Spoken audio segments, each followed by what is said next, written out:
మే 23న వైశాఖ పౌర్ణమి రాబోతుందండి. ఈ పౌర్ణమి గురువారం రోజు రాబోతుంది. ఇది చాలా శక్తివంతమైనటువంటిది. కాబట్టి ఈ పౌర్ణమి రోజున యాలకులతో ఈ విధంగా చేస్తే చాలండి 24 గంటల్లో అదృష్టం పడుతుంది. కోరుకున్న డబ్బు వస్తుంది. వద్దన్నా కూడా కోట్లు వస్తాయి. అంతటి ధనం సంపాదించుకునేటువంటి యోగం కలుగుతుందండి. ఈ పరిహారాన్ని గనక చేసి చూడండి. విపరీతంగా డబ్బు ఆకర్షింపబడుతుందండి. పౌర్ణమి తిథిని మనం చాలా చాలా గొప్ప తిథిగా భావిస్తూ ఉంటామండి. రోజు ఎలాంటి పరిహారాలు చేసినా సరే ఖచ్చితంగా ఫలితాలు వస్తాయండి పౌర్ణమి రోజున. అందులో ఈ వైశాఖ పౌర్ణమి అంటే కూడా లక్ష్మీదేవికి ఎంతో ఇష్టం. కాబట్టి ఈరోజు యాలకులతో మర్చిపోకుండా ఈ పరిహారం చేయండి. 24 గంటల్లో అద్భుత ఫలితాలొస్తాయి. కోరుకున్న డబ్బు వస్తుంది. లక్ష్మీదేవి అనుగ్రహం కలుగుతుంది.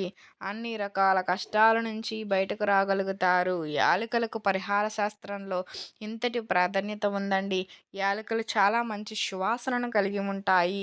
ఆ సువాసన ఎక్కడ ఉంటే అక్కడ లక్ష్మీదేవి ఉంటుందని చెప్పి శాస్త్రాలు చెప్తున్నాయి. మనం రోజు యాలకులను ఉపయోగిస్తూ ఉంటాం.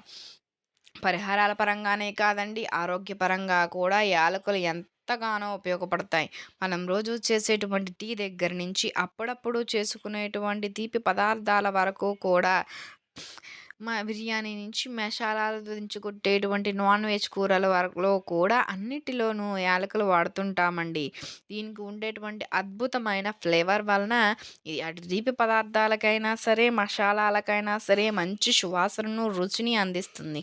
వీటిలో పచ్చని యాలకులు, నల్ల యాలకులు ఉంటాయండి. పచ్చ యాలకులు మన దేశంలో ఎక్కువగా పండుతుంటాయి. వీటిని తినటం వల్ల ఎన్నో ఆరోగ్య ప్రయోజనాలు కలుగుతాయి. మసాలా దినుసులలో యాలకులకు అత్యంత ప్రాధాన్యత ఉంటుందండి. క్వీన్ ఆఫ్ స్పైసెస్ అని కూడా ఈ యాలకులకు పేరు.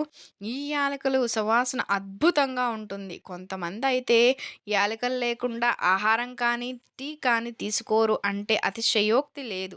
వీటిని తీసుకుంటే కడుపులో మంట, నొప్పి వంటివి కూడా తొలగిపోతాయి. అయితే ఇన్ని విశిష్టతలు కలిగినటువంటి యాలకులతో వైశాఖ పౌర్ణమి రోజున ఈ చిన్న పరిహారం చేస్తే చాలండి. 24 గంటల్లో మీకుండే కష్టాలు తొలగిపోతాయి. సకలైశ్వర్యాలు సిద్ధిస్తాయని చెప్తారు.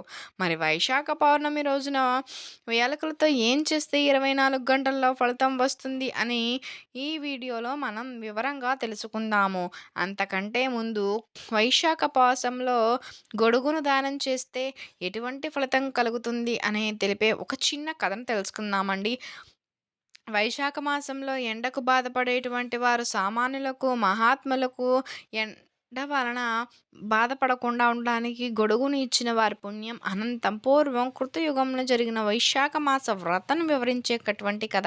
వంగదేశంలో కుసేతు మహారాజు కుమారుడగున హేమకాంతుడు అనేటువంటి రాజు ఉండేవాడండి. మహావీరుడగు అతను ఒకప్పుడు వేటకు వెళ్తాడు. అతను అడవిలో వారాహం జంతువులను వేటాడి అలసి అక్కడ ఉన్నటువంటి మనుషుల ఆశ్రమానికి వెళ్తారండి. ఆశ్రమం ఒక ఆశ్రమం అండి. అక్కడ ఉండేటువంటి మునులు నిత్య మనస్కులై బాహ్య స్మృతి అని తపోదీక్షలో ఉంటారు. ఆ విషయం తెలియనటువంటి రాజకుమారుడు వారిని పలు విధాలుగా పలకరించినా వారు సమాధానం ఇవ్వలేదు. దాంతో రాజుగారిని చంపబోతాడు. ఆ మునులు తనని ఆదరింపలేదని చెప్పి రాజు కోపగించుకొని అప్పుడు ఆ మునుల శిష్యులు రాజుని వారించి, "ఓ దుర్బుద్ధి! మా గురువులు తపోదీక్షలో ఉన్నారు. వారికి బాహ్య స్మృతి లేదు కాబట్టి నిన్ను చూడలేదు వారు. గౌరవించలేదు. ఇట్టి వారిపైన కోపం కూడదు" అని చెప్పి వారు పలుకుతారు. అప్పుడు సుకేతుని కుమారుడగు హేమకాంతుడు వారిని చూచి, "గురువులు తపోదీక్షలో ఉన్నచో మీరు అలసిన నాకు ఆతిథ్యమును ఇవ్వండి" అని చెప్పి అలసట వల్ల వచ్చిన కోపంతో పలుకుతాడు. అప్పుడు వారు రాజుతో, "రాకుమారా, నువ్వు భిక్షాన్నాన్ని తినువారము. మీకు ఆతిథ్యం ఇచ్చు అతిథికు మా గురువు ఆజ్ఞ లేదు. ఇట్టి మేము నీకు ఆతిథ్యంను ఇయ్యజాలము" అని చెబుతారు. అప్పుడు హేమకాంతుడు, "ప్రభువులమగు మేము క్రూర జంతువులు, దొంగలు మొదలగున వారి నుంచి రక్షిస్తున్నాము.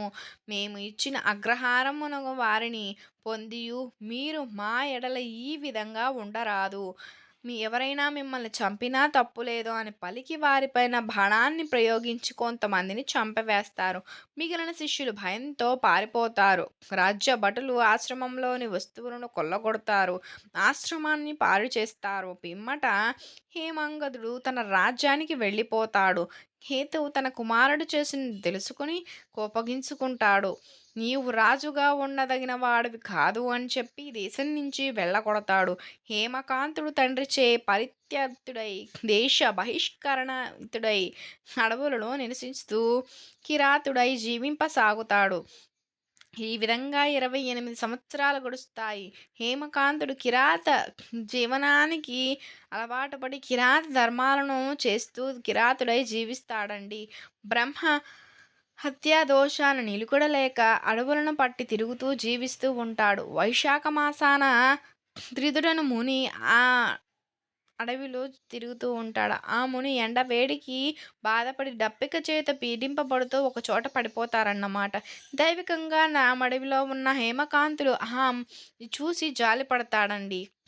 అప్పుడు హేమకాంతులు మూదుగా ఆకులను పేర్చి ఎండ పడకోకుండా గొడుగులాగా చేసుకుంటాడు. తన ఎద్ద సొరకాయ బుర్రలో ఉన్నటువంటి నీటిని చల్లి ముని సేద తీరుతాడు. హితుడు హేమకాంతుడు చేసినటువంటి ఉపకారాల వల్ల సేద తీరి సొరకాయ బుర్రలో ఉన్నటువంటి నీటిని తాగి హేమకాంతునికి కృతజ్ఞతలు చెప్పుకొని మోదుగాకులు గొడుగుతో ప్రయాణం చేసుకుని ఒక గ్రామానికి చేరి సుఖంగా ఉంటాడు. హేమంగదుడు వైశాఖ మాస వ్రతాన్ని ఆచరించకపోయినా జాలిపడి తిథునకు గొడుగును కల్పించి నీటిని ఇచ్చటం చేత వానికి గల పాపాలన్నీ కూడా తొలగిపోతాయి. దీనికి హేమకాంతుడు మిక్కి ఆశ్చర్యపోతాడండి. కొంతకాలానికి అతడు రోగాల బారిన పడతాడు. పైకి లేచి ఉన్న జుట్టుతో భయంకరమైనటువంటి ఆకారులకు యమదూతలు వారి ప్రాణాన్ని తీసుకుపోవడానికి వస్తారు. అయితే హేమకాంతుడు వారిని చూసి భయపడిపోతాడు. వైశాఖ మాసాన మోదుగాకును గుడుగును సొరకాయ బుర్ర నీటి వచ్చిన పుణ్య ఫలమున హేమంతుడికి శ్రీ మహావిష్ణువు స్థితి వచ్చి విష్ణువును స్మరిస్తాడు. దయాశాలియగు శ్రీ మహావిష్ణువు వెంటనే తన మంత్రిని పిలిచి నీవు హేమాంగదుని భయపెట్టుచూ ఉన్నటువంటి యమదూతలను నివారింపుము. వైశాఖ మాస ధర్మాన్ని పాటించిన హేమంగదుడిని వారి నుంచి రక్షించుము. హేమంగుడు వైశాఖ ధర్మాన్ని ఆచరించి నాకు ఇష్టమైన వాడు అయ్యను, పాపహీనుడయ్యను, ఇందు సందేహం లేదు. ఇంతటి పూర్వం అపరాధాలు చేసినా కూడా హేమంగదుడు వైశాఖ ధర్మాన్ని ఆచరించి ఒక మునిని కాపాడాడు. మోదుగాకుల గొడుగును నీటిని ఇచ్చాడు. ఆ దాన ప్రభావాన ఇతడు శాంతుడు, ఇతడు జీవి శౌరార్థి సంపన్నుడుగా నీకు సాటి అయినటువంటి వాడిగా మారుతాడు. కావున వీరిని రాజుగా చెయ్యమని నా మాటగా చెప్పమని చెప్పి శ్రీ మహావిష్ణువు నిశ్వకేశుని హేమంతుడి వద్దకు వెళ్ళి చెబుతాడన్నమాట. నా మాటగా చెప్పమని శ్రీ మహావిష్ణువు విశ్వకేశుడిని హేమాంగుని వద్దకు పంపిస్తాడు.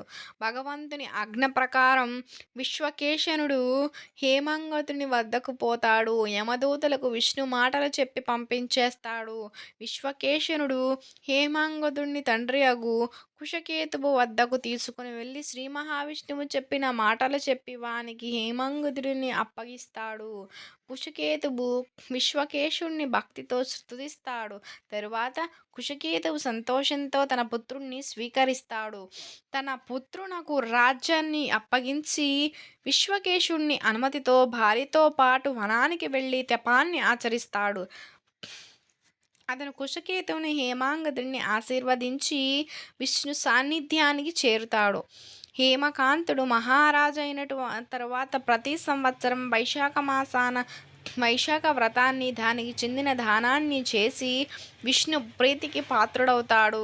హేమాంగదుడు బ్రహ్మజ్ఞాని అయిన ధర్మ మార్గాన్ని అవలంబించి శాంతుడు, ధాతుడు, జితేంద్రియుడు, దయాస్వభావి అయి అన్ని యజ్ఞాలను చేస్తాడు. సర్వ సంపదలను పొంది పుత్రుడు పౌత్రులతో కూడిన వాడై సర్వలోకాలను అనుభవిస్తాడండి.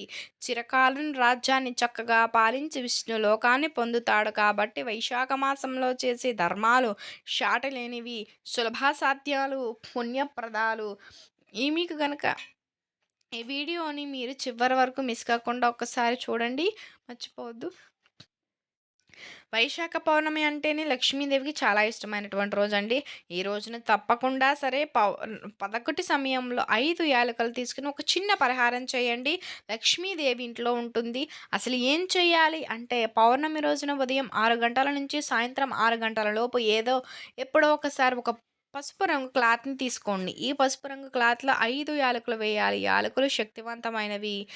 మన కష్టాలు, సమస్యలు అన్నీ తొలగించే శక్తి యాలకులకుంటుందండి.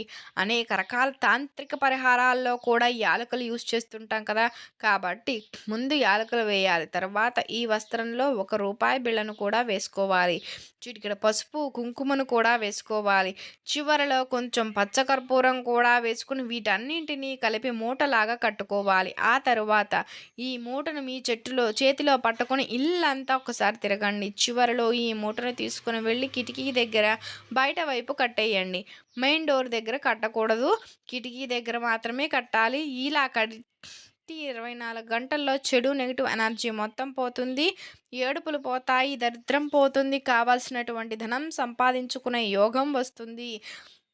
ఇలా కట్టిన 3 నెల రోజుల తర్వాత తీసేసి ఏదైనా చెట్టు మొదట్లో పడేస్తే సరిపోతుందండి. మీకంతా మంచే జరుగుతుంది కాబట్టి, ఈ పౌర్ణమి రోజున తప్పక ఈ యాలకుల పరిహారాన్ని చేసి 24 గంటల్లో అద్భుతమైన ఫలితాలను మీరు పొందవచ్చండి. మీకు గనక ఈ వీడియో నచ్చినట్లయితే లైక్ చేయండి, షేర్ చేయండి, సబ్స్క్రైబ్ చేయటం మర్చిపోకండి. Thank you for watching.